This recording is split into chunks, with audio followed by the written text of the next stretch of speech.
And good morning. Welcome everybody to Nightly News this morning. We are your hosts, Jeff and Cousin Yeah. Matt, and Jeff Holiday. We're That's here right. to give you the news. well, the news you crave, the news you need, The news you need. the news new. Welcome everybody to news you love. News you love. So, That's the more proper name for this show is News You Love. News you love. News you love. Welcome everybody. Just want to we're going to start like this isn't we're kind of testing everything out, making sure everything feels good here. We've had an idea for new programming, and this is kind of our would you say our beta run through. It's very beta. It's we're popping our news cherry. Super beta. But yeah, we want to the goal is to basically just try to give you an idea of how news stories are biased. They come from biased sources, and try to cut through a little bit and just say, hey, here's this, here's that. Give you kind of the look from one side to the other. So Indeed. figured the day before Election Day was probably a good day to start this, right? Well, it's going to be interesting because if this turns out like something fun that we want to keep doing, which I'm already having a blast. It's gonna be fascinating because we stand right now at the precipice of what will this look like in 2 days. Exactly. And it's it's just a big unknown for everyone. Like there's definitely the way that people hope that it will go, and there's the way that some people dread that it will go. And there are people who feel one way, and it's directly opposed to people who feel the same way, on the other side. So That's true. yeah, That's true. I will say though, so a lot of this is spurned. They're opposites. Sorry. Go ahead. Yeah, I mean, I wasn't really listening, but to Perfect. yes. Neither was I. I will say so.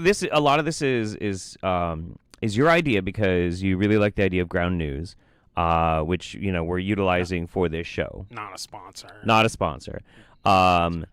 But one of the things that's really fascinating about the news in and of itself is ground news categorizes things versus right versus left. But the more important aspect to it is the factuality basis, which is something that I really, really like about it. One of the reasons why I'm not just like, oh, yeah, sure, it's great. The factuality part of it, I think, is very key. Because even if something is centrist, doesn't mean it's true. Doesn't mean it's true at all. True. Yeah. So that's kind of one of the interesting things about it. But yeah. You're not wearing pants. I am actually wearing pants. I have these Solo Cup sweatpants that I was gonna wear, but I kind of decided I would actually wear This show real clothes. That's the great thing about this show. It does not require pants. Like It really doesn't. That was the way that this show was designed. It's on purpose. It's a Right. feature. All right. It's a feature. Feature, We're not a both bug. wearing Gates of Hell right now. So Some cock cages, boy. yeah. So we're gonna go ahead. If you want to bring up a couple things, and we'll go ahead and switch over. Sure. Yeah. I got We'll get something. started here. So, all right. First up, obviously, we're looking up here at Ground News and how these are usually organized.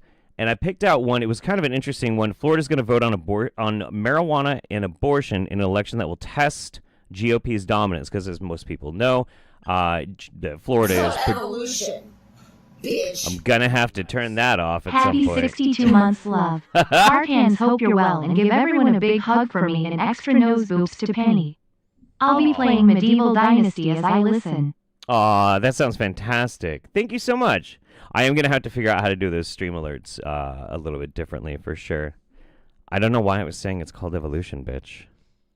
Wow, I got a lot of work to do on this, man. Yeah, we've got some things to tweak still. Anyway, all that being said, so Florida is predominantly a very firm red state. We can attribute that largely to the prevalence of retirees tending to vote Republican and conservative. I have some thoughts on that, but I'll hold off on them for now. Rating is high factuality. We got this article from the Associated Press. Tallahassee, Florida. Florida's election will test whether the state maintains its new reputation as a Republican stronghold or whether Democrats make some gains by tapping into the support for abortion and marijuana ballot questions and the new energy Vice President Kamala Harris brings to the race. Gone are the days when Florida was looking at as the biggest prize among swing states. After former President Barack Obama won Florida twice, former President Donald Trump carried the state by a whisker in 2016, and then by a much larger share in 2020. In 2022, Republicans took all 5 statewide seats on the ballot by a landslide margins. And it's true, Florida was in play as a swing state for a long time. I mean, I think almost pretty much as long as I've been voting, but it has been a very, very hard red state for a while. I would attribute a lot of that to Trumpism, but even more so the push and strange and inexplicable popularity of one Meatball Ron DeSantis. That's pretty much all I can really consider of why it's gone that hard to the right. Still, there's a lot of buzz over constitutional amendments that could protect abortion rights and legalize recreational marijuana, with both sides of each issue pumping millions of dollars into advertising. Democrats support the ballot measures and hope they boost turnout to give them at least a chance stopping Trump's third straight Florida victory and keeping U.S. Senator Rick Scott from winning a second term, which would be fantastic because he's terrible. He's objectively terrible. The only statewide office on the ballot is Scott's Senate seat. Scott is being challenged by former Democratic U.S. Representative Debbie McCarcel Powell in a race that's been overshadowed by the presidential election and the abortion and marijuana ballot questions. So, what do you think about that?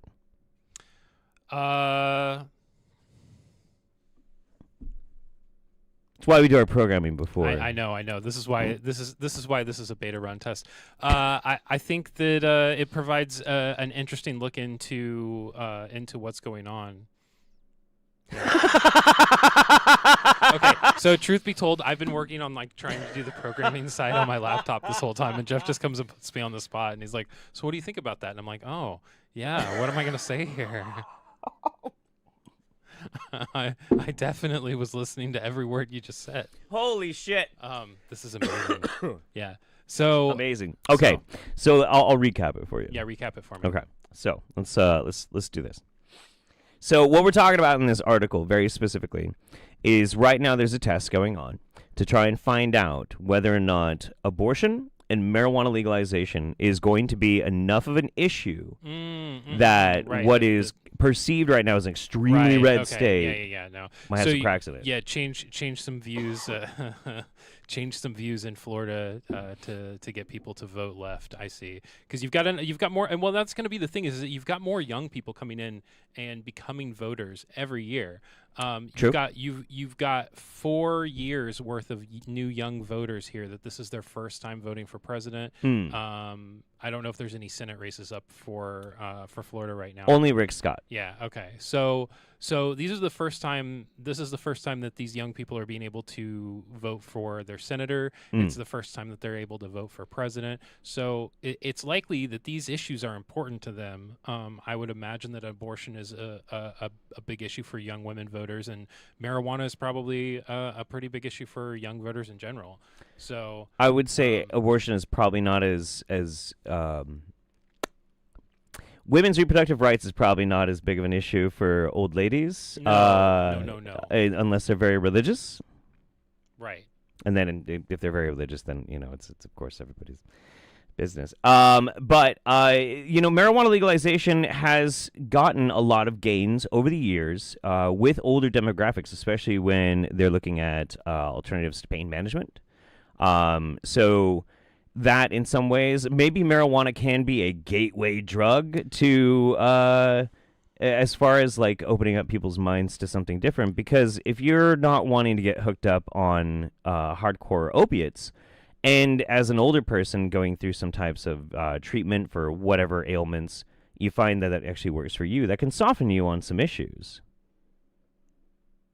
Yeah, absolutely. I mean, I'm sorry. I was reading the chat where Astro Fox said older women remember the horrors of pre-Roe, though. So we would hope we would. Yeah. So that's going to be something that older women are probably going to have a pretty strong opinion on as well. The age demographic thing, though, in Florida is pretty fascinating because you're right. There are always going to be every election younger voters coming in and doing so. But Florida, and I'd say probably Arizona are unique in that they are the two top most retirement destinations for people in America. So, yeah, there's always an influx of newer, younger voters, but in those two states specifically, there's also a new influx of older voters to replace the ones that, maybe pass away. Sure, but you've got to understand too that like even issues like marijuana are becoming important to because like people my age, our age, millennials, and even some Gen Xers and whatnot are going to be they're going to have more of an opinion about marijuana. Absolutely. And this is the generation where people start voting. I mean, not more, but like the older that you get, you have more and more more people voting in that generation. So right. Sure.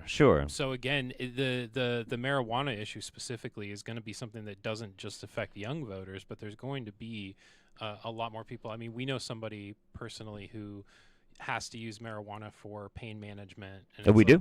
It's like an everyday thing, and Gen Xer, would you say?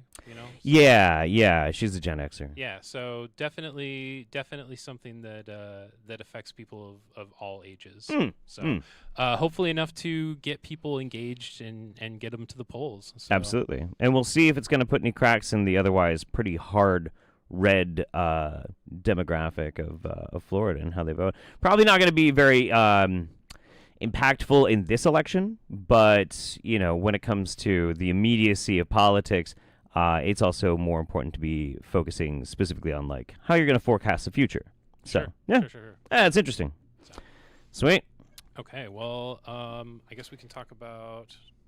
I sent you something, but I heard it beep over on your phone. So yeah. I'm gonna have to fucking grab this. Cool. Got it. I'm pulling it up. Okay. So which one of these would you like to go through? So let me go. I want to pull it from a center. So it looks like News 24 has high factuality. News 24. Not seeing it. Hit sort by center up at the top. Oh, sort by center. Boom. So I try Filthy to centrists. I try to pull things from a centrist point of view. High factuality. Okay. Yeah, All right. So, Well, let me pull this up. so Okay. All right. we've got Kamala Harris is making a last minute ditch effort to try to get people that might otherwise have a reason to vote against her. She's vowing to end the conflict in Gaza. Okay. So she is courted angry voters by the Gaza war by Donald Trump by double down on violent rhetoric with a comment about journalists being shot. So you got Donald Trump who's talking about journalists being shot at the same time while Kamala Harris is making a pitch to people in Gaza. Now, do I think honestly that she's going to have anything to do with being able to end this conflict in Gaza? I really don't. I think that the personally, and I'm bringing my personal view into this, but personally, I think that the administration and our government in general is just too entrenched with Israel to be able to disassociate, to be able to have a hard enough bargaining chip to come to the table with to say, hey, we're not here to well, that's what we normally say. We're not here to to ruffle any feathers. We'll just keep selling you equipment and providing you with monetary aid. But I just see this as a politician trying to pander to a demographic where they might typically lose votes. Not that I'm saying it's a bad strategy, because one choice is clearly better than the other in this election. So remember that. So what I think is really fascinating about this is I was recently watching a few videos specifically talking about the disillusionment of Arab Americans, very large voting blocks, and the response by the Biden-Harris campaign in regards to the situation in Gaza, the genocide in Gaza. I'm very, very comfortable calling it that. So what's fascinating is, as according to this article that you brought up to me, there is a 200,000 person strong Arab American community in Michigan, and that's where she's doing most of her outreach. And that is a significant voting bloc. Now, in a country as big as the United States of America, with over 320 million people, that shouldn't be a lot, but the Electoral College means that it can come down to just a few counties in a few states, and 200,000 people is a lot of votes. Well, and there are Michigan leaders, there are Somalian Michigan leaders who are endorsing Trump because they refuse to vote for Harris because of the administration's actions in Israel, and that's a pretty big deal. And Congresswoman Ilhan Omar also refused to endorse Kamala Harris for president because of the way that the administration is handling the Israeli-Gaza conflict. So, well, we'll have to see. I'm not sure if it's. I don't know how up to date we are on it, but it is something definitely to look into. Right, because this is pretty breaking news. This came out this morning, and most of my information was researched a day or two ago. What's fascinating about it too. So, and you're right. There have been a couple that have endorsed Trump, which is very strange and kind of bizarre. It's kind of like antithetical, right? It's like voting for fire when you're on fire. Right, exactly. Well, maybe more fire voting for gasoline. More gasoline will it's wet, so maybe it'll put the fire. Right, right. Very, very strange.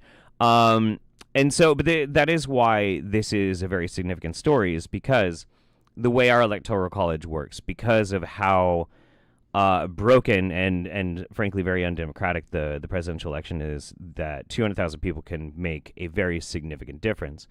I would say what is kind of heartwarming is there has been a lot of strides being made towards reaching out to these types of people and to trying to explain to them harm reduction. Well, I think the fact that she is promising to end the conflict in Gaza is definitely her campaign recognizing that something needs to be done. Now, I'm cynical though. I think that I think that she's over promising and she's going to underdeliver. I think that that's the promise with that's the problem with that's every most politician. politicians. Yeah. That's every politician. But I really hope that people are at least able to, if they choose to vote for her for this reason, like, she needs to be held accountable to it. That's my only thing. Right. Well, okay, so there's two things that I would say to that. The first and foremost is that, like, I've always been of the mind that you have to work within pragmatic means, and then once you at least do harm reduction, get Kamala into office rather than Trump, then you can bully her into doing something that is good. You have less of a ability to influence. That's true. That's very true. But the alternative is, and this is the other thing, if you are pro-Palestinian, or at least anti-genocide, or at least want there to be some kind of resolution to this that doesn't involve just a carpet bombing and paving over of the entirety of Gaza, you might still want to vote for Kamala Harris anyway, because if Trump gets in, he wants to have those protesters arrested, some deported, some shot. And that's the other thing why I say that it's antithetical to say, oh, well, we're going to vote for Trump because we don't like how the current administration is handling the Israeli affair. Trump's son-in-law is Israeli, or not Israeli. He's Jewish, and he's he's definitely entrenched with Israel because he was the one who helped get the Israeli embassy moved from Tel Aviv to Jerusalem. Yep. Yes, thank you. So Yami Jackie says, I feel like America is already a dumpster fire, so why not add more? I got a bag of marshmallows, so might as well feed myself. So 2 questions. First off, are you in America? And second follow-up question is are you prepared for as much of a dumpster fire as it could possibly be? Because it could always get worse. Yeah, it could be a lot worse. Like, I think that the erosion of rights has probably got to come to an end at some point. That's just my feeling. It's like we've discussed this before in the past, and like, okay, so we've discussed this in the past where there is something to be said for things getting bad enough that a change has to be made. But the truth is, we've already been through a couple of apocalypses now, and they were extremely boring. They were very boring, and nothing really substantial came out of them that was life-changing, that really moved the needle into getting our society, like, course-corrected. So I don't believe, and I really firmly believe this, I don't believe that if we get in, say Trump comes in and he does exactly all the things that he says he wants to do. He's going to be a dictator, suspend the Constitution, going to shoot protesters, like all this kind of stuff, all this crazy, crazy stuff. Say he does all that, right? I still don't think that that's going to lead to course correction immediately. I think it's going to be an even more slow dissolution of things getting worse and worse and worse and worse and worse and worse. I cannot engage in a fantasy whereupon I think that there's going to be a breaking point where suddenly we're going to have to Mad Max this thing back into like some sort of coherence. I don't think so. We're not that lucky, and the world is not that interesting. It will just be terrible. It will just suck. I think that you are more than likely right, but I would also like to point out the fact that like the George Floyd death was kind of a tipping point for like a quasi second civil rights type movement, and there was a lot of momentum behind that for a short while. So there absolutely can be a point that gets to that, but I think that as things erode, people will try to keep things as close to the status quo as possible, until it gets to the point where like life just can't sustain. Like you can't feed you can't feed your children, you can't feed yourself. People are starving on the streets. Like I think that it would take more than a second Great Depression level event to motivate people to enact this apocalyptic change on the street for like the burn it all down. So indeed. Maybe it's a better idea to just try to keep things as good as possible. Astrofox says protests only work under democracy. Exactly. That is absolutely true. And there Apocalypse Yawn, directed by Francis Ford Coppola. I like that quite a lot. Where did it say? Oh yeah. That's good. Yeah. So that's really what we're talking about here is it's harm reduction, and there are definitely ways by which we could hopefully course correct some things without having to go through an apocalypse, right? Right. If we could dissolve the Electoral College, that would be pretty great. I mean, as long as I see a need for it, but I also see like how it has flaws as well. I don't know. I'll put it this way. Maybe like have the Electoral College and the popular vote be like weighted against each other or something. Nah. Or like make sure that I don't know. You know what? Yeah, here's my biggest reason why I think we should always base it on the popular vote. That means that presidents have to compete for votes. That means true. And also, it means that like the 40% of Texans that are Democrats are no longer disenfranchised. The 38% of Californians that are Republicans are no longer disenfranchised. That means all these people are no longer disenfranchised. And in order to get their votes, those candidates are going to have to start appealing to them. Because right now they don't. They only have to appeal to certain counties in certain states. The whole rest of us, well, we can just go fuck ourselves. Basically, yeah. Like, I mean, we technically live in a state where, I mean, like, I don't want to say that no vote, that like, oh, your vote isn't important, your vote doesn't matter. But in some states, like, your vote for president is not going to make a difference one way or the other. It doesn't here, not in Oregon. Yeah, that's just the way that it is. Yeah, absolutely.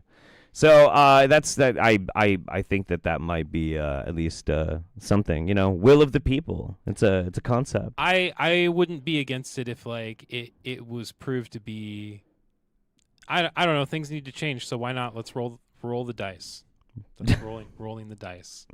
We need carousel. We need a roll the dice graphic made. Yeah. Wow. This is where we roll the dice. Okay, so. All right. So this one, I'm curious on how this one's going to pan out. New York Times tech workers go on strike on the eve of the 2024 election, alleging unfair labor practices. Hundreds of employees of the New York Times are represented by the Times Tech Guild, the union affiliated with the News Guild of New York that manages the technology behind the newspaper's election coverage, among other things, have gone on strike one day before the 2024 U.S. elections.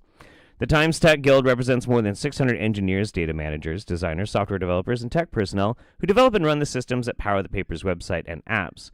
If the strike continues into Tuesday, it will be the first to coincide with the presidential election since the 1964 Detroit newspaper strike, according to the union. So, despite the risk of Tech Guild strike disrupting access to news during the presidential election, management has failed to meaningfully address tech workers' key concerns, the union said on Monday. The News Guild of New York has filed unfair labor practices against the Times and has alleged numerous violations of labor law. What I find fascinating about this is it's one of those things of wielding immediate power, which is to say, right now, this is the absolute worst time for the New York Times to be kneecapped and unable to operate, which means it's the perfect time to strike and to get your needs actually addressed. It's one of those things that's like a key cornerstone of the American process about workers' rights, about the ability for bargaining. We have this interesting dynamic in this country, which is we're afraid of power. We seem to think that wielding power is rude, but wielding power is quite literally how we make change out of anything. Otherwise, we just simply go along with things, and people can be taken advantage of. So I see this as a really interesting aspect of somebody being able to force a change, and I think that's what I like the most about it. What do you think? No, I agree. I think that they're using their labor as a bargaining chip in the absolute right time to do it. That's the only way that they're going to have any bargaining power, you know. So yeah, it's one of those. I mean, well, because that's my main thought when I keep thinking about this type of stuff is when you hear about a strike and how it's been kind of colored over the past, I don't know how many decades, that strikes are rude or they're inconvenient. You know, people are like, well, what if I need to go and get this? What if I need access to that? Well, yeah, okay, sure, it's unfortunate and it's inconvenient for you, but these people are actually trying to collectively make some form of change, and otherwise they're just subject to abuses.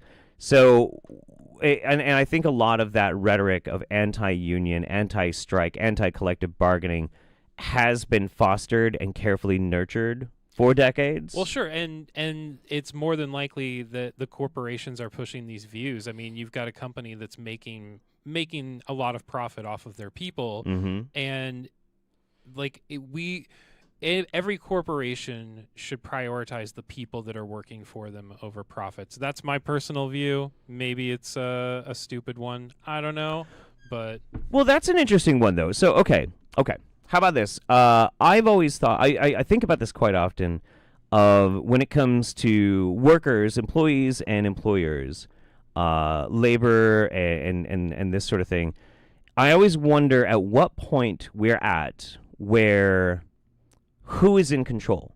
So a good example, if you have an employer and they have a product that they're trying to get out, but they need employees, and they need employees of at least some degree of character by which they can actually get their business to operate, make money, push their goods. They need workers. But if we're in a situation where there are so many workers that are desperate for jobs, that means that workers then lose some of their potential ability to show that they have value, and then an employer is almost incentivized actually to discard them or to treat them poorly because they can always get somebody to replace them. And I always think that's a really interesting balancing act, and I wonder from time to time where we're at, and it depends on where you live too and what industry. Right, because how many of these tech jobs are they going to be able to outsource if they decide that the conditions that they're asking for are not favorable to the New York Times. Absolutely, so absolutely. Definitely something to consider. So it's pretty interesting. Yeah. Like maybe this feature of ground news is something that we should go over. I don't have it quite. You know, we can try, but I don't know if the. Let's see if it. I don't have it set up that we can easily see Right. that wide angle of it. No problem. Damn. Sorry. You know what I could? Well, let's see if I can get it to line up here. What if I squish it? Okay, Yeah. that kind of Kinda works. works. That So. kind of works. So yeah, Ground News has a feature called Blind Spot where it'll show you stories that are being reported on by one side or the other that are being missed by the left or the right. So Right. Apparently, for the left, that had little or no reporting on the left. Israeli strikes killed 12 people in Gaza. Keep up pressure on North. Maybe it's because I, in specific, read pretty hard leftist style reporting. That's something that I'm aware of. Which is weird because it's being reported on more by the right for some reason. Indeed. If you scroll down a little bit, they'll be able to see Right. the percentages of who's reporting from left, center, and right there. Right. Um, Trump's rhetoric is further indication of his cognitive degeneration. Well, I mean, that's well, it's pretty obvious why the left is reporting on that a lot more than the right is. So. right. That's just good politicking. Although, man. I mean, she's her rhetoric. I mean, her cognitive decline. I don't think is. Pelosi? Yeah, I don't think that she's much farther behind Trump. Oh, See, yeah, first all it was right, all Biden. right. First it was Biden. Now it's Trump. Hopefully next it'll be Pelosi. That's my hope. Oh, if Get some of the or McConnell. It could be both. Either or both. McConnell and Pelosi, in my opinion, are both ready to go. I think the Pelosi's and McConnell should become a polycule and just retire to Miami Beach. They should go to Mar-a-Lago. Yeah. They should get a free room at Mar-a-Lago. That's their retirement package from the United States government. Yeah. Before we keep going on this, actually, I don't know if you're more up on this than I am. I was going to check before we went live. If I'm not mistaken. Oh well. Well, yeah, but I mean, it's something to discuss. If I'm not mistaken, something like 10 days after the election, Trump is going to be sentenced.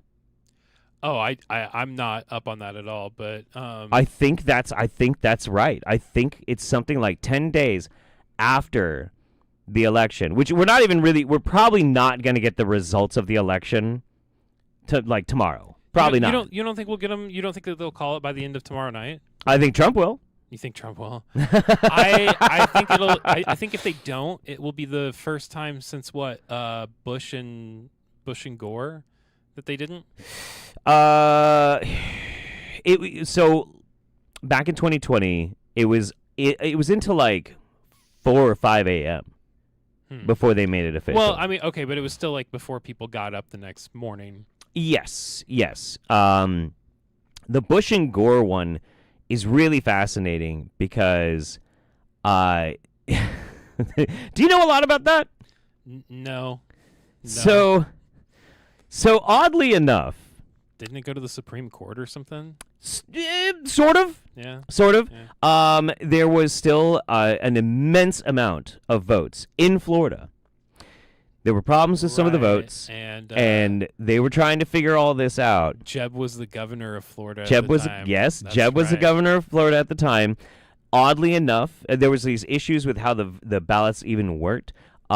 In an incredibly highly Jewish neighborhood, an affluent and influential Jewish neighborhood in Florida, for some reason there was like 8,000 votes for Buchanan, who was an anti-Semite. Very strange. Very, very strange. And right as they were about to tally the final votes, they were getting through all this fuckery, they're about to get it, they ruled that they were just going to toss them all out. Well, why wouldn't they? Because they were for Gore. Right, no, exactly. I mean, it's actually really crazy how that whole thing happened. Blueberry Bumblebee says November 26th is the sentencing for Trump. 3 weeks. Okay, yeah. Thank you very much. I appreciate that. Yeah, so that is going to be pretty fascinating. Pretty fascinating to see what happens.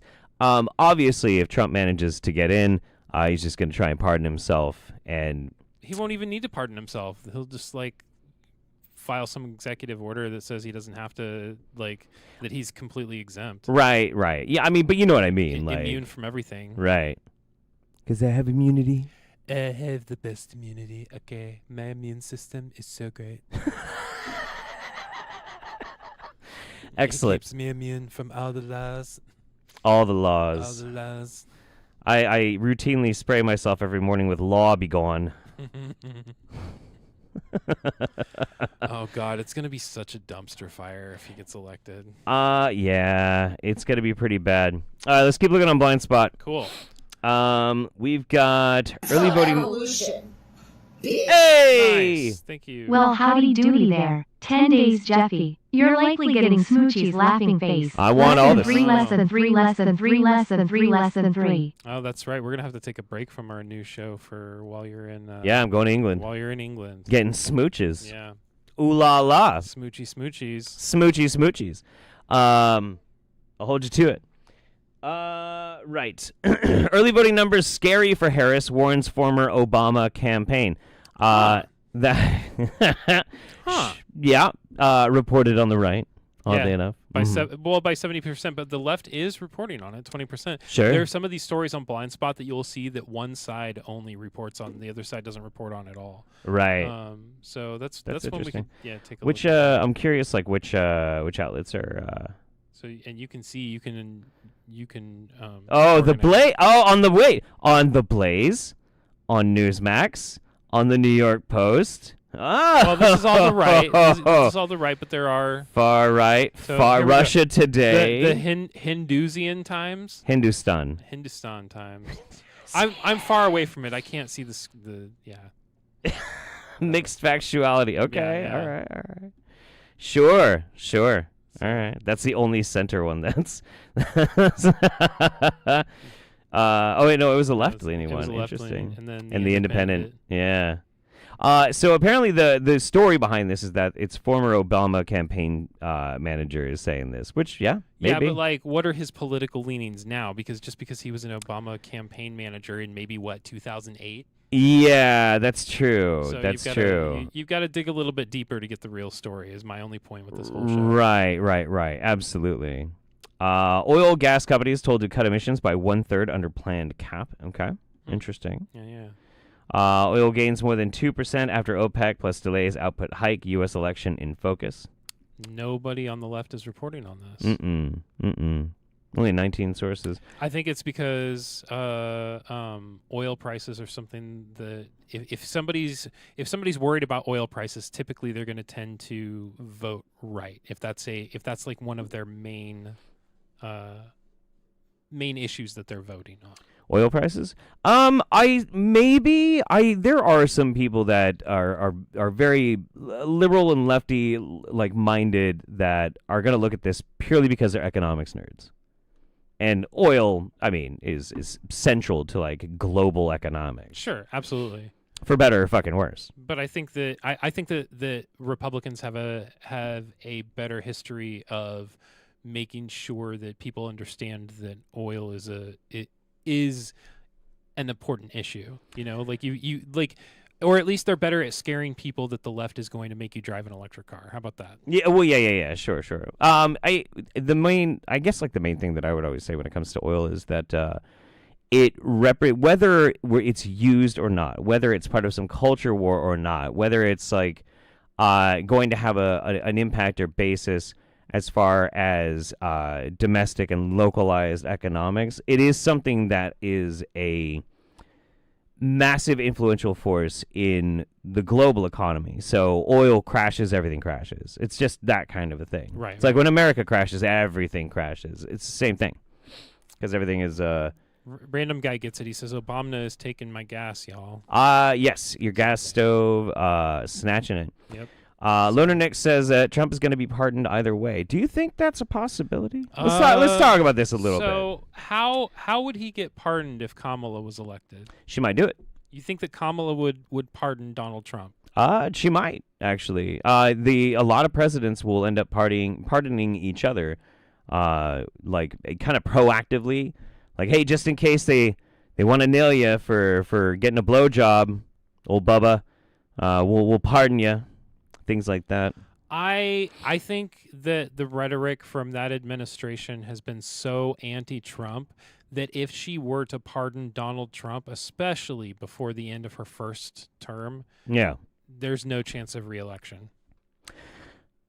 Yeah, okay, so that's a difficult one because we have our own perspectives. There are a lot of people in this country that are going to see a real value in wanting to maintain some type of civility and making sure that no president has to suffer the indignity or the embarrassment of being incarcerated for doing anything wrong. Those people, I think, they have a type of Stockholm syndrome. That's what I would say. But it is kind of hard to try and parse that out. My argument for it would be, it's not that if you pardon him, you're somehow co-signing onto his behavior or making an excuse for it. But what you're not doing, and what is more important that should be done, is maintaining some set of standard or accountability. Right. Yeah. I mean, there has to be. I don't even know like if accountability can even be the right word, because if we're going to have an accountability, that means we have to prosecute it to a certain extent. Right now, we're just prosecuting based on the law, and the law is good, but more so than maintaining the fact that everybody should be held to the same laws, which is an obvious and should be true. I think we need to figure out the smartest way to reject Trumpism, because right now, the Republican Party is fucked. Because whether Trump gets in or not, they're fucked. They're fucked because all they have is Trump. There's nothing else anymore. Yeah, for some reason they decided back in 2016 that it was a good idea to get behind Trump and only Trump. And then 2020 again, and then like this last one with this idea of them doing a primary, and they're like, oh yeah, we're just gonna let him do it again. So they're complicit in this. We need to help our friends, whether they're our friends or not, figure out how to eradicate Trumpism. And while he can still stand as a free man, untouchable, I think that will do damage to that cause. So I have a question for you. Let's say that Kamala wins. Mm-hmm. Let's say that Trump is pardoned or somehow escapes being incarcerated. Do you think that the Republican Party would get behind him if he tried to run again in 4 years? If he's still alive. Yeah. That's sad. Yeah. That's really fucking sad. Yeah, it is. It really, really is. I want to say no, of course not. But look at where we're at. Yeah. I mean, I honestly didn't think that they would get behind him for this election like they did. Right. Even before the primary, he was already talking like an absolute madman. He was already spouting off the most bizarre stuff, and he's just gotten worse over the next 2 years. Nobody's even trying to talk about how maybe he should not be in, just like Biden shouldn't have been in. Right, exactly. Like, they're not even talking about it. Well, that conversation was being had until Biden dropped out, and then for some reason everybody was just like, oh, okay. Right. Well, here we go. Right. So, because it was fine when you were comparing Trump being, demented and having cognitive decline to Biden, but now when you have to compare him to just himself 4 years ago. Right. I mean, it's the difference is striking, but they still are doing it, and the reason why. Compare him to 8 years ago when he took office the first time. Oh, he was sharp. I was watching some old clips just yesterday, and man, he was so much sharper. It makes more sense now how he even managed to woo people. And now you look back at that and you compare it to now, and you're like, are we in some kind of alternative timeline where we think that this is acceptable? Right. What the fuck is going on? Honestly, American people, whoever's seeing this, which is pretty much, it's a small audience, but seriously, what the fuck is going on? Yeah, it's absolutely bananas. It doesn't make any sense whatsoever. And so that's what I think is the big problem, though, is there's this hallucination that people have bought into, and it's dumbed people down to the point where now people are cheering on the idea of RFK Jr. being in charge of the NIH, the FDA, the CDC. This man is a madman. So that was another story that I wanted to talk about because So, well, it reminded me of the Elon Musk started seeing posts about how Ron Paul is going to be joining Elon Musk's Department of Government Efficiency, his Doge department, which is really fucking stupid. Yeah. So everybody is like, oh my gosh, Ron Paul's joining the administration. What happened was Elon Musk sent out a tweet about how cool would it be if we got Ron Paul on board, and Ron Paul replied with, "We'll have to talk." And now everybody's like, Ron Paul's joining the administration, everyone. Yeah. So there's not. I don't know. I didn't necessarily see it on ground news. Right. Well, and so I do want to talk about Elon Musk though, because that is something that I think is a bit of a political blind spot with some people, especially on the right. Oh yeah. Oh yeah. Oh yeah. Yeah. So we got to talk about Elon Musk. All right. So. This isn't relevant to it at all, but I mean, you know, you can leave it up just so let me proselytize for a minute here. All right, you ready? So Elon Musk, despite all the other problems with him, you know, being a failed businessman and crashing Twitter, and now it's worth something like, I don't know, 15% of what it was before. It might be up to 30%. Maybe it's worth 30% what he purchased it for. Hard to say. Or how his antics have started to tank the stock prices of Tesla, any number of things that are very, very problematic about this guy. Also, that he might have started working here in the country as an illegal immigrant and could possibly lose his legal status. God, wouldn't that be awesome? That would be hilarious. That would be absolutely hilarious. Obviously, Elon Musk, born with a silver spoon in his mouth and a golden spoon in his ass, placated by his weird alien mother. Yeah. And financed by his emerald baron father in apartheid South Africa. Now, that's not the problem with Elon Musk. If you hear all that and you're like, yeah, but he's going to get us to Mars, Doge, or you triggered liberal, or anything like that, fine. All right, let me make this case to you. If you go and you look at the prices of Tesla, you can go right now. Go on the internet. Go and look them up on the website. You're going to see a really interesting thing added on to the price. Why the price is about $7,500 lower than it should be. Do you know why that is? Please tell me. Because it's subsidized. It's subsidized by the government. By the government.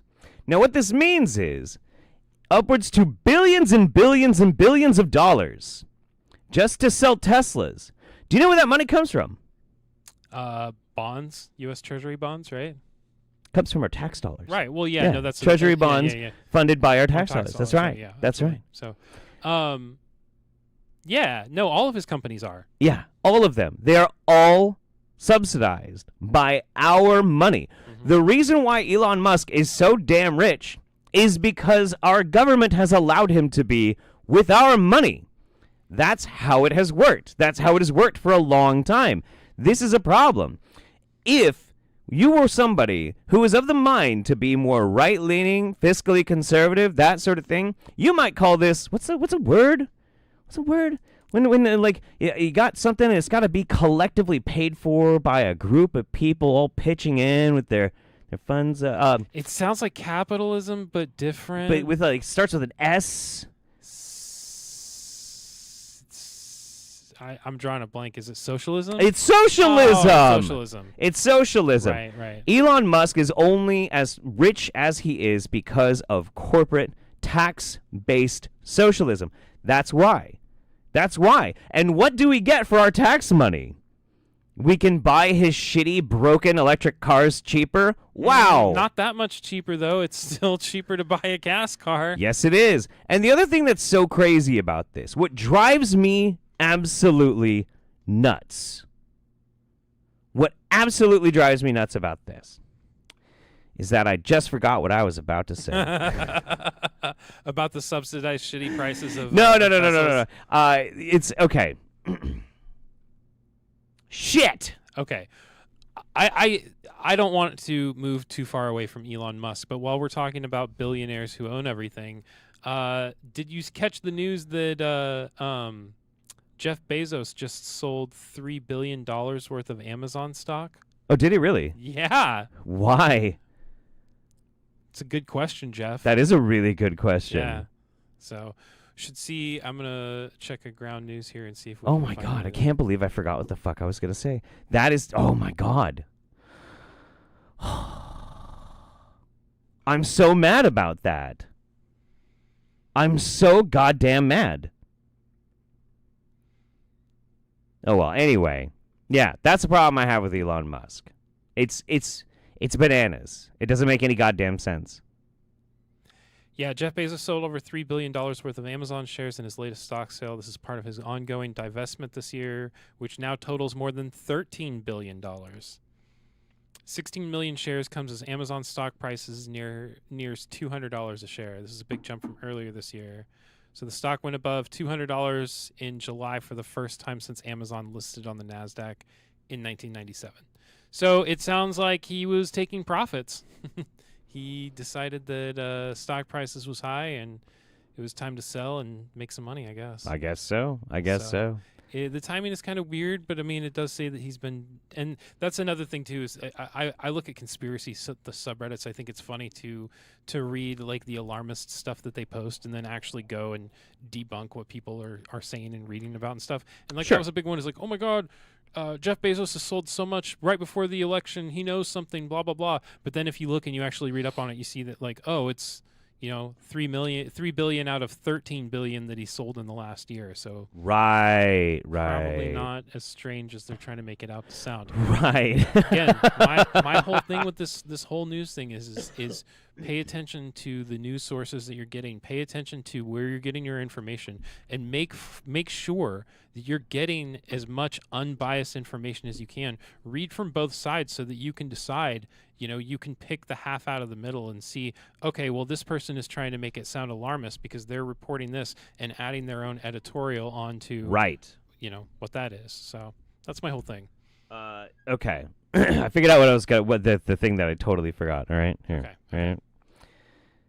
The absolute. Nope. Shit. Where did it go? Fuck. There we go. The absolute worst part about this whole situation, the absolute worst, what really grinds my gears, is that with all of this being said, with how much we have corporate socialism propping up Elon Musk, Trump wants to put him in charge of the restructuring of so many different aspects of our government to make them more efficient. Right. Like he can make anything more efficient. How is that going to work? With more of our tax money? Yeah, more subsidies makes things more efficient, John. More subsidies make machine go brrr and make Tesla go faster. Yep. Wow. So, at this point, like if anybody wants to, bring up a subject and we can look and see if we can pull up both sides of an ongoing topic. Yeah. A little bit of audience participation going. Open forum. We're like we said, we're mostly just kind of like workshopping this. Like there's other stuff that I want to be working on to kind of refine it, make some stuff a little bit this better or that better or whatever. So we'll just hang out and chat some news. I'm also check and see what else is going up on here on ground. Sure. Pound to the ground. Yeah, it's one of those weird things. I get really sick of a bunch of the political messaging because it just gets exhausting after a while. But in some ways, this election cycle, I feel kind of left out because I don't get to see as much pandering to me as the swing states do. So I'm kind of like, right. Well, I mean, I can't see a politician pandering to anybody in Oregon, honestly. I mean, unless they're trying to win an Oregon election. Yeah. Trump vows 25% tariff on Mexico unless it cracks down on border crossings. Oh, boy. We should talk about tariffs at some point. You want to hang out with the chat for a second? I got to use the bathroom really bad. So. Here, let me do this. Well, this isn't what I'm going to read, so I'm going to No? pull your... Well, I'll try to pull your computer a little closer if I can. Yeah.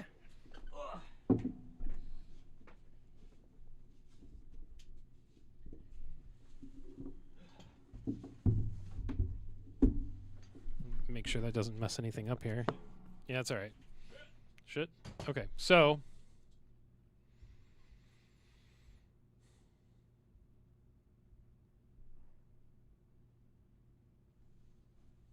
yeah, tariff conversation has been stupid.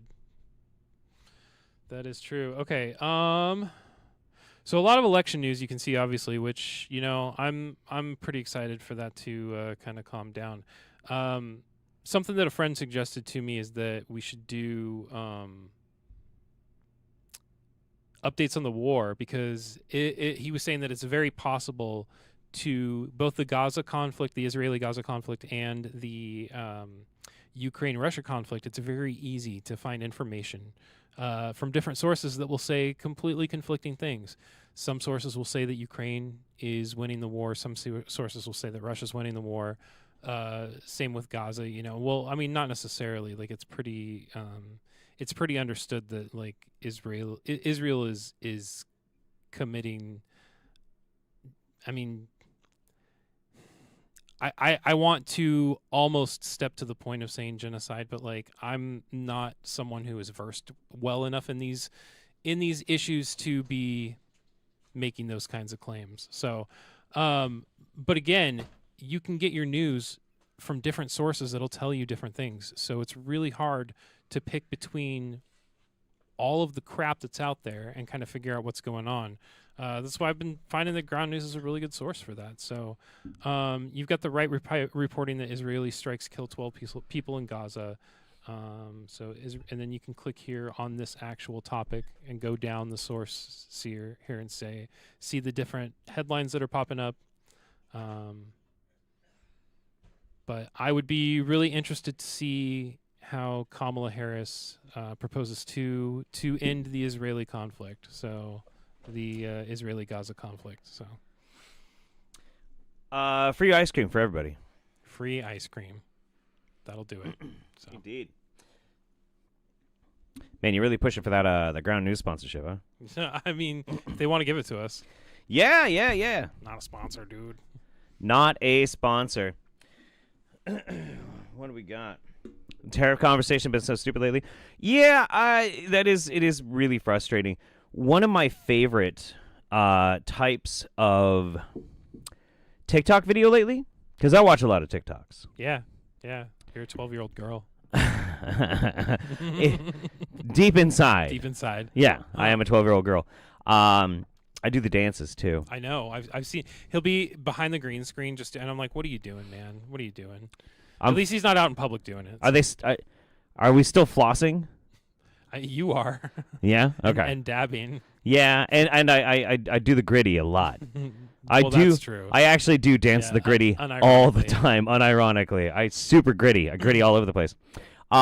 One of my favorite types of videos on TikTok is when people who are very pro-Trump are confronted with the realities of tariffs. That is one of my favorites because largely it sounds good. Well, China or whoever, they've been taking advantage of us. Well, how? Well, they have. Oh, okay. So Trump's going to make them pay their fair share, so he's going to put a tariff on them so they have to spend more money. That's not how tariffs work. Tariffs mean if you want to get that good from China, the person that imports it, as in the American company that imports it from China, has to pay the tariff. China's not going to do it. Why would they? Right. Their goods are so cheap they can send them anywhere. Why would they bother? They don't need. So the importer could be like, well, you need to cover the tariff, and the Chinese company is going to say no, and so he pays it, and so that importer is then going to charge more from the distributor, and then the distributor is going to charge more from you. That's how that works. This Economics 101 with Jeff Holiday. It is really Economics 101. And the only reason why this works as a talking point is because most people don't know how tariffs work. They just don't know. They've never had to figure it out. They've never had to learn what a tariff actually means, what it actually is. And so I love when there is that dawning realization, because it actually what it does for me, it fills me with a type of hope that is really tangible and really nice, because it shows somebody who might have like a MAGA hat on and a little ear diaper or something like that, and then they're like, whoa, wait, what? And then it dawns in their eyes, they're like, oh, and it shows you that, yeah, you might be wrapped up in like this voodoo, you know, about like what's going on. But the stark reality of it is that, you know, somebody is taking advantage of your ignorance. Well, the newest thing is all the Trump supporters in trash bags. Have you seen that? Yes, I have seen that. That is trash bags and ear bandages and actual diapers. Sometimes. T-shirts that have Trump portrayed like Kim Jong-un. You know, and well, it's easy to giggle about that sort of thing. It really is. It really is easy to giggle about that. But, you know, again, it comes down to this mass hallucination, this being really, really amped up and vibing with it. And if enough of your friends are like, we're being silly and we're being, you know, ridiculous and having a good time and whatnot, I get it. I used to go and do themed costume pub crawls all the time, and it was great. We looked like jackasses. But it didn't matter, because we were all together, we were all having fun, we were all participating together. So I get it. As off-putting as sometimes it might be, I get it. I totally get it. But it doesn't mean that these people are totally unreachable. And like, you have to show them at least one little crack, and tariffs is a great way to do it. It's a great way to do it. Like, hey, do you want shoes to be twice as expensive? You know, you need shoes. Well, and there's almost every issue that you can go down and you can say, okay, you know, if you like, with the exception of like, you know, maybe abortion or something like that, but you can say, oh, you don't like how the Biden administration handled Israel. Well, do you think that Trump is going to do better? Do you honestly think that Trump is going to do better? Well, yes, because he says he will. Huh. But that's the answer. That's the answer that's usually given. I've never seen him do anything but like be behind Israel and have Israel's back. So and talk about how Israel's one of our greatest allies. Okay, so specifically on the topic of the Israel conflict, largely people who are not pro-Trump but are angry at Kamala and Biden and that sort of thing, they want to punish them. Well, they're going to end up punishing everyone. Yes, they are. Yeah. Including themselves, which is, you know, it's how we ended up here in 2016 to begin with. So we need to think about that. Will China ever need to support the U.S. economy, considering the fact that there are a larger population who would like some Chinese goods to improve their livelihoods? I'm thinking South Africa. It is one of the... Okay. Something you have to understand about China in specific is that China has a different type of relationship with manufacturing and labor than we do. China has a different work ethic as well. You can't really compare the two.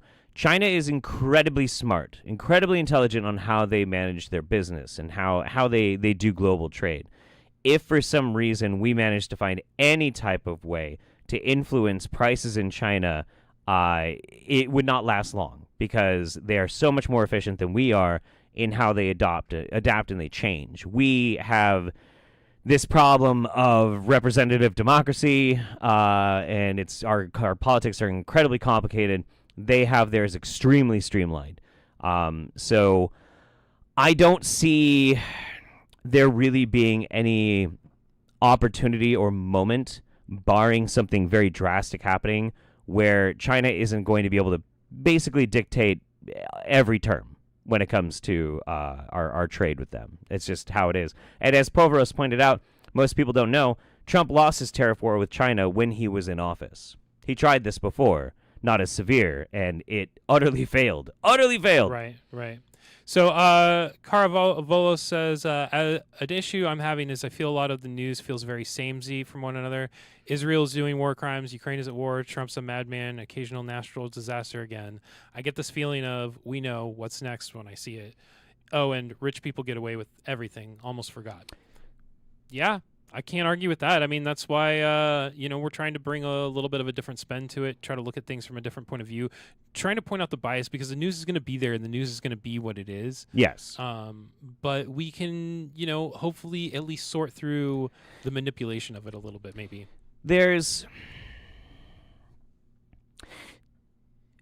There's always going to be a problem of bias on where you're getting your news and your sources. A very good example is if I try and bring up any of the trending topics that are currently on Twitter to anybody in real life, they're like, "What the fuck are you talking about, Jesse? What the fuck? What are you even saying?" There's Evolution, bitch. Hey, cats. 57. Only 12 more to 69 sparkles. 12 more days? Oh, 12 more months of subscriptions. Gotcha. Got it. Right. Nice. I thought so. No, so the I'll be over here. Lack the hot blondes. So, random guy, we're working on finding one of those for like doing remotes that we can remote out to, and she can say now back to you in the studio. Indeed. And now back to you. We should make you know what we could do? What could we do? We could make a VTuber avatar and do a voice changer. You'd have to do it, though. Oh, God. And have it, so like, well... it kind of go like that, but we'd have to have like her up on the other screen. Yes, Jeff, let me tell you about. Yeah, and we'd like have like we'd have to program in just like a background scene of like a hurricane or something, and this cartoon avatar and a voice changer. Very wet, very very windy. This is a great idea. This is an awesome idea. We should definitely do this. Absolutely, 100%. Yeah. Okay. All right. I'm gonna figure out how to do that. I'm here for it. Whatever. Like. So. Yeah, I'll have to get another USB microphone in order to pull that off. I'm not gonna be able to do it through that thing. Now I'm thinking about gear. Now I'm thinking. I mean, we've been thinking. We're doing this like as bare bones basic as we possibly. We spent like the last 3 or 4 days like putting all the graphics together and getting the studio all set up. Yeah. And literally building a fucking camera stand and everything like that. Oh yeah. I'll have to take some photos of like how this whole thing is set up to put into the Discord so people can see it. I really like it though because so. Taking a break from the news stuff, I actually really like this setup, largely because it's something drastically different than what I had been doing in here before, and it's so easy to basically take this and just change it and modify it into something different. So, like, I wouldn't mind kind of sitting here and watching Passions. Like, it's just on it'll be on the TV right there, and like we can. It will change. I just mean like where we're sitting. Right. No. But like, because we also have the camera set up too. So like when we're switching, when we've got Jeff Cam here, this is a completely different camera than when you've got me, right? Or when you've got both of us. Literally have 3 different cameras set up doing this. Yeah. So, like we have an entire array. Yeah, it's pretty cool. It's pretty righteous. Yeah, it's pretty awesome. And so like I could do that. We could do our Star Trek podcast. We could. Yeah. If I'm and I still got to figure out how exactly I'm going to pull this off, but when I start painting like if I do crafts and shit in here, if I could get like a camera pointing straight down at the table, that'd be cool as fuck. What I'd like is like a crane shot coming in for like when we're doing our intro, like do do do do do do do do do do. I don't think there's going to be a way to do that. Could put it on a little string and we'll just use the drone. We got the drone absolutely. in here. Yeah. Don't know how to stream from it, but we'll figure it out. We'll fucking figure it out. Goddamn. Yeah. We could use that camera as like kind of as just kind of like the background camera, like behind the scenes sort of thing. I mean, you could. Yeah. That could be pretty funny. The Men in Black are real. Yeah. Absolutely. It could be the Patreon cam or something like that. The behind the scenes Patreon cam in the studio. Sure. So, definitely ideas. Turn an old Android phone into Nitro. into an IP camera. Sure, yeah, could do that. There's a lot of different things you could do. Jeff Holiday saying, somebody sees my Cove sticker on my laptop. Yeah. Well, and what's great is that it's green, but like it's not interfering with the green screen too much. We'll throw cash at your face for a Star Trek podcast. Gimme. Did you not know we have a Star Trek podcast? Did you not know that? It's got 5 whole episodes out. I don't think there's been a new episode released in like 3 years. 2 years. Has it been 2? I think it's been like 2 years. I think we're pushing 3 years, but at this point, it's gotta be. At this point we have an episode that's mostly written, so it's just a matter of. I mean, like I say that a lot, but like I've actually got it basically done. Yeah. We just need to polish a little bit up and actually sit down and do it. So. I'm down, man. Yeah, the Star Trek podcast will probably be coming back, hopefully. So, we're about to see VTuber Holiday playing Dark Tide and peeking at a Japanese dictionary to throw out random words in cutesy voice. Nandesuka? Oh, see, I almost did Spanish. I don't even know. See, like I'm gonna have to if I'm gonna do the voice, I'm gonna get so canceled. I'm gonna have to learn a lot. Get so canceled. Yeah, probably. Here, so. World of Holiday. On World of Holiday is where we were doing our podcast, and it's also where the Passions clips and our movie reviews and stuff like that are. When was the last time? Oh yeah, you did those Echo. Those need to be taken off there. Those are so terrible. Yeah. Oh yeah, and I did like a Minecraft playthrough. And I stayed up like all night. So yeah. All right, Katzen, take care. Where is our last Star Trek podcast? A long time ago. Man. Well, do you have it rated? Do you have it done by views or time? Time. Yeah. Jesus. So there's Eject the Core. Well, Star Trek Picard season 3 first look was 1 year ago. Yeah, that wasn't even like an actual podcast episode. That was right. just us talking about. Right. Where in the fuck? Man? It's been a long time, man. It's been a long time. Oh my God. We need to get back into that. How long does it take? Here we go. These are still the actual podcast is either like green or yellow or something at the top. That's right. Yeah, God, man. You need to hurry up and finish that episode. There we go. 2 years ago with 56 views. 2 years ago. Oh no, that's a commentary track for Picard. Oh damn. Okay. So no, it's the red one. We also have not finished our commentary tracks. Oh shit. We only got up to episode 5 of Picard season 1. Yeah. But yeah, no, it's our podcast. Episode 6 was our last one. So all about time travel. I think that for episode 7, what we'll probably have to do is we'll release the entire episode like with the camera, with the in the studio version and everything. Because normally we release it as just an audio, and then if you pay for it, you can see the studio and the graphics and everything like that. But I haven't logged into that Patreon in forever. I don't even know if it's still active. I don't know either, but the next episode that we release, we'll release the full version on YouTube so that everybody can see it for free, and then hopefully get some more people interested in it again, get it going, things like that. But it sucks that YouTube doesn't show connected channels anymore. Yeah, it really I know. Yeah, no, all my my interviews with like patron supporters, that's all on the second channel Holiday. Templar Warden says not true Star Trek fans. You called us out, man. We're really posers. So it's true. we're huge posers. We're not true fans. Yeah, I know. Damn. Grub Junker says I can't suffer through New Trek even with you. Try getting drunk and watching Picard season 1. Yeah, it helps. I really hated Star Trek Picard, and then he convinced me to watch it while absolutely drunk off my ass, and I ended up loving it. I think it's one of the funniest things I've ever seen in my life. It's transformative how funny it is. Well, it has so much. It has so little to do with actual Star Trek. Yes. It was like, how did this show get through anybody who was like, I've seen Star Trek before, and this doesn't really feel like Star Trek. It right. doesn't seem like Star Trek. Right. I don't know. Yeah. Well, cool. Yeah. So.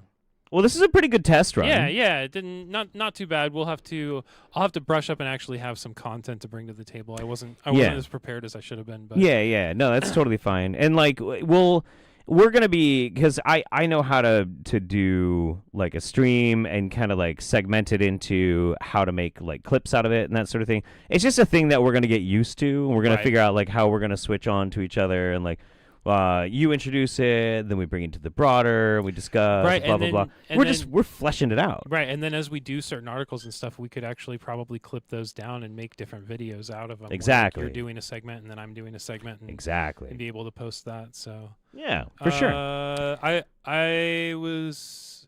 thought I was though told that Strange New Worlds is returned to form. Yeah, Strange New Worlds is pretty good. I would recommend that out of all of the new Trek shows that aren't cartoons. As would I. Absolutely. Which are what, only 2? I don't know. Wait, to what? Star Trek shows that aren't That aren't. live action. Or I mean that aren't cartoons. I mean. Oh. Yeah, it's just Strange New Worlds and Discovery, but Discovery's over now. So. Yeah. So it's just Strange New Worlds. It's the only one that's on Yeah. anymore. But I think we will be doing on January 24th, I want to say it is, the Section 31 movie is going to be coming out yeah. on Paramount Plus, and we'll probably be doing a review of that garbage. What day does it come out? I want to say the 24th, but I'll have to double check that. I will be in England. In January? Oh, in January. No, I'll be back from England by then. I would hope so. So. Yeah. SCD's finished. Yeah, they aired their last episode already. It's over. Yeah. Thank God. Yeah, fuck it. I'm happy with that. Perhaps the people that wrote it were intensely drunk as well. Yeah. More than likely. More than likely. So. All right. Well, I guess we will see you guys on Wednesday morning.